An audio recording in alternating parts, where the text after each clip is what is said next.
Bonjour à tous. Dans cette vidéo, je vais vous présenter une application G2E qu'on va développer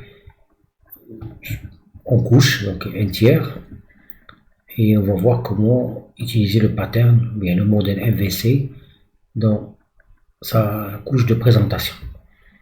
On va voir c'est quoi MVC1, c'est quoi MVC2 et comment on va utiliser le framework GSF pour développer donc la couche de présentation sur le modèle MVC2 en utilisant le framework GSF.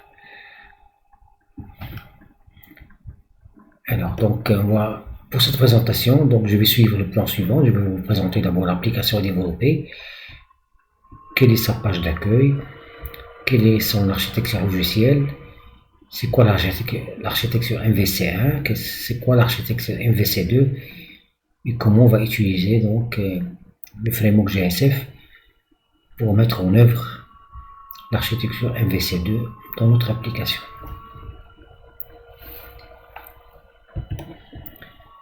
Alors pour le travail réalisé, donc il s'agit d'une application G2E qui va être développée en plusieurs couches entières et qui va permettre de gérer les étudiants. On va supposer aussi que chaque étudiant a un certain ensemble de propriétés, l'ID, le nom, l'âge et la ville. Et l'application qu'on va développer donc, va permettre de réaliser un certain nombre d'opérations, consulter tous les étudiants qui vont être stockés dans une table, ajouter un nouvel étudiant dans la table étudiant, qui va travailler avec une base de données, supprimer un étudiant de la table connaissant son ID et mettre à jour soit la ville, soit l'âge d'un étudiant connaissant son ID. Alors voilà la page d'accueil. Donc on aura une seule page avec un formulaire, oui, avec un tableau HTML qui va être rempli à partir de la table étudiant qu'on va devoir bien sûr créer au niveau de la base de données. Donc le formulaire va être utilisé à la fois pour ajouter un nouvel étudiant et pour modifier soit la ville, soit l'âge d'un étudiant. Donc ici, pour chaque ligne de la table, on va avoir deux liens, s'il vous plaît, donc supprimer et éditer. Supprimer, ça va être utilisé quand l'utilisateur va cliquer sur le lien supprimer, l'étudiant va être supprimé de la table, et quand il clique sur éditer, alors les informations de l'étudiant concerné vont être affichées dans le formulaire. Donc l'utilisateur va pouvoir les changer, et quand il clique sur enregistrer, donc on va voir que les informations vont être modifiées au niveau de cette ligne-là. Donc on aura une seule page dans toute l'application.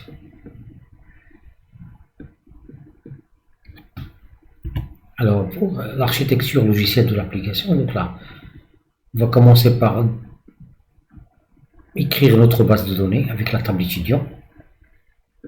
Donc ça c'est côté données. Et on va développer la couche DAO. La couche DAO, ça va être donc développer ce forme d'une interface qui va contenir les méthodes qui vont nous permettre de réaliser donc la partie fonctionnelle de notre fonction, ajouter, supprimer, chercher dans la table étudiant. Donc on va déclarer d'abord les méthodes dans une interface, puis on va écrire une classe qui implémente l'interface. On va utiliser donc pour communiquer avec la base de données l'API GDBC. La couche de présentation, donc on va la développer de plusieurs façons. On va utiliser bien sûr l'API Servlet, GSP, l'HTML, CSS, etc. Donc comme première solution, ça va être donc cette partie, cette couche de présentation, on va utiliser le pattern MVC1. Alors quand on dit MVC1, ça veut dire qu'on va utiliser plusieurs servlets, au lieu d'une seule, plusieurs servlets qui vont intercepter les requêtes envoyées par l'utilisateur. Donc dans notre première solution, on va avoir plusieurs servlets. Alors, une servlet par exemple pour ajouter un étudiant, une servlet pour afficher les étudiants, une servlet pour supprimer un étudiant. Donc pour chaque méthode, fonction. On va avoir une servlet. C'est ce qu'on appelle le MVC1. Pour la deuxième solution, on va avoir un seul contrôleur. Donc, quelle que soit la requête qui vient d'un utilisateur, il va passer par ce contrôleur-là. C'est ce qu'on appelle l'architecture MVC2 ou bien le modèle MVC2. Alors, dans les deux solutions, on va être amené à écrire nos propres contrôleurs. Donc, pour développer des servlets nous-mêmes, mais il y a déjà des frameworks qui permettent de faire ça. Voilà, donc, il offre des servlets, il offre pas mal de choses pour faciliter donc le développement et être plus productif. Donc, on va utiliser dans notre cas le framework JSF, donc Java Server Faces, la version 2, pour mettre en œuvre l'architecture MVC2 au niveau de la couche de présentation.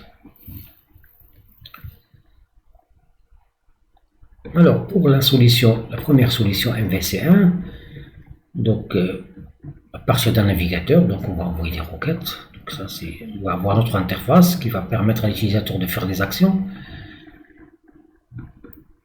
Et on va développer 3 servlets. Donc pour la première servlet, ce qu'on va évoquer en premier, donc ça va être déclenché en premier, c'est pour afficher donc notre interface, ou notre page web, page d'accueil.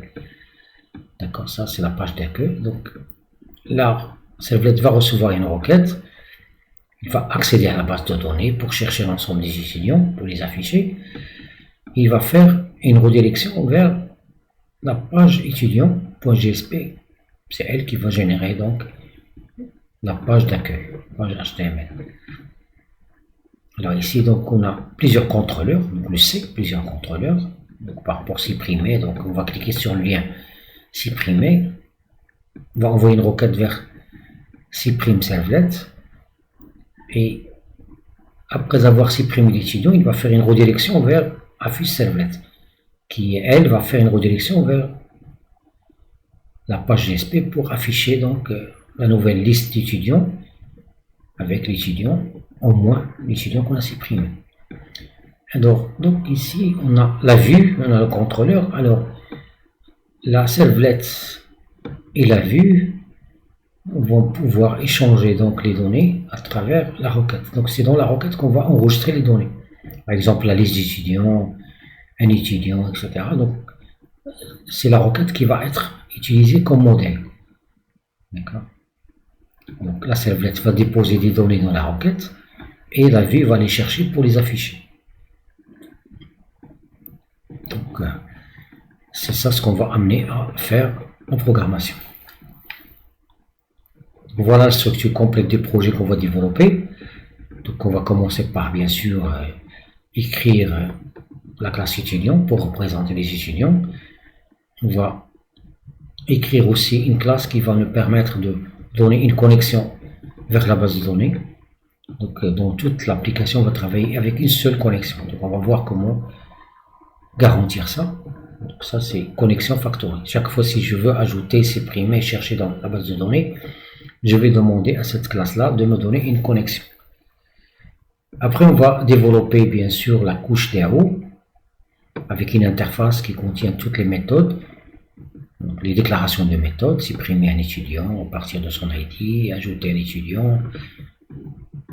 Et on va implémenter dans une classe qui va utiliser l'API JDBC.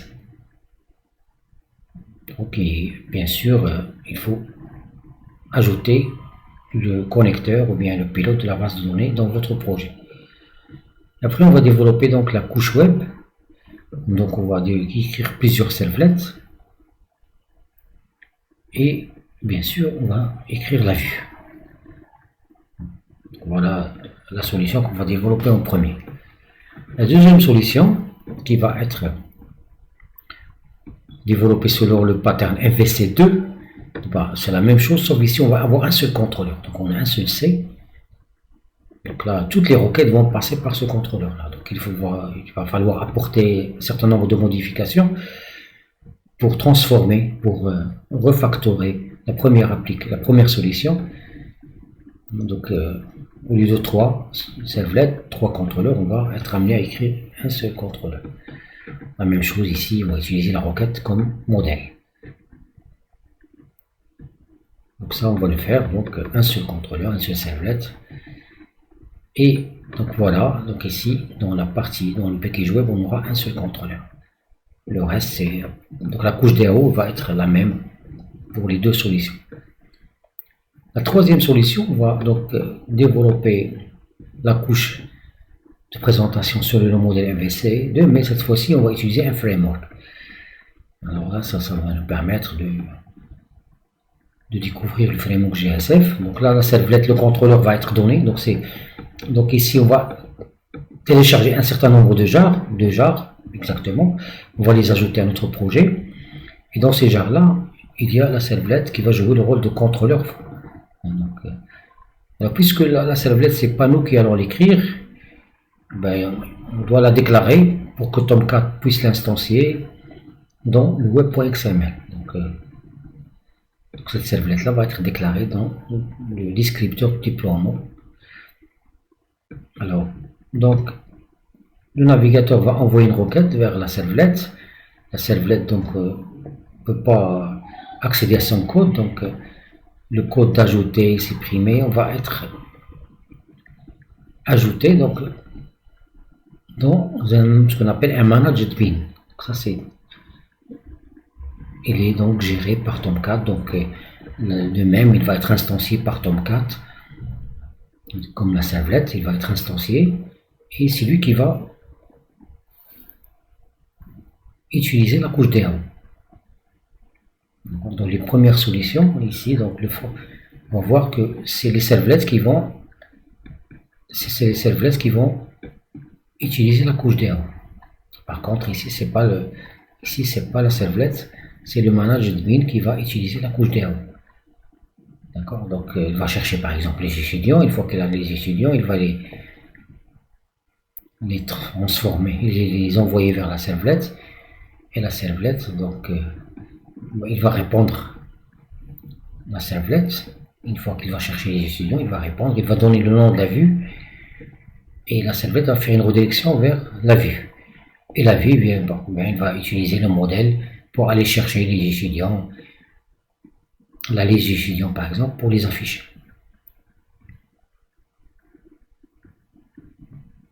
Donc ici, la vue, c'est pas une vue GSP, c'est une vue XHTML. Donc on va écrire notre managed bin et on va écrire la page XHTML, donc la vue, et on va déclarer la servlet dans le web.xml. Donc c'est pas nous qui allons écrire la servlet. Et bien sûr, il faut ajouter tout d'abord les jars. Par contre, dans les deux solutions précédentes, c'est nous qui allons écrire les servlets et les vues. Donc voilà, notre travail va être donc ici. On aura la couche DAO, ça va être la même chose. Donc la classe étudiant, donc cette partie-là, ça va être commune à tout le monde. Alors ici, à la place de la servlet, on va développer un managed bin. Donc bien sûr, il faut ajouter d'abord les jars pour pouvoir utiliser les classes qui sont, par exemple, la servlet